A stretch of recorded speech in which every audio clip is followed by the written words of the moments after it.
I'm Melissa Morgan. I'm the coordinator of research and program development at the Bureau of Gender Affairs, Dominica. So at the Bureau of Gender Affairs, we promote women empowerment and gender equality. We ensure that gender considerations are taken into consideration when we look at policies, programs, etc.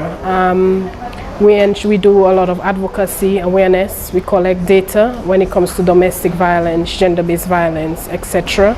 More recently, we have been implementing special projects as it relates to wealth creation, poverty reduction, gender-based violence, livelihood recovery, because within the past 5 years we have been impacted by a few different disasters. So this is important for us from the Gender Bureau to ensure that our projects are relevant. So in terms of wealth creation, poverty reduction, gender-based violence, etc.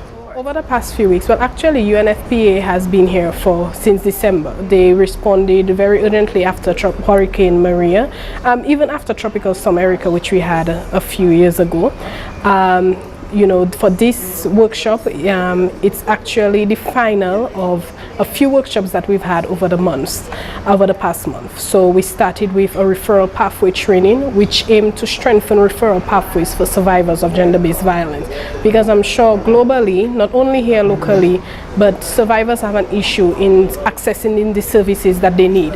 And UNFPA has provided support so that these support services that we provide to survivors are streamlined, so that they don't go from point A to point B, back to point A, back to point B, back to point A, then to point Z, but that it's more coherent and the support services are better equipped to respond.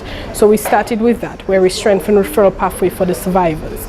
After that, we moved on to the development of standard operating procedures. So the standard operating procedures are guidelines, protocols, and principles that we as response agencies follow in order to put the victim first, making the victim or the survivor be able to access services properly.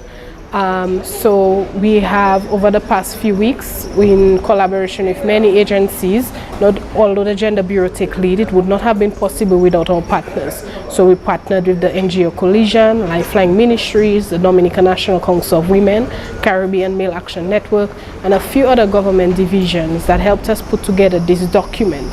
So this document will guide how we move forward from now. How do we respond to the needs of our survivors after disaster? What if something happens this year, God forbid? What do we do now for our survivors? How do we respond to the needs of our survivors, whether it be psychosocial, medical, or legal support?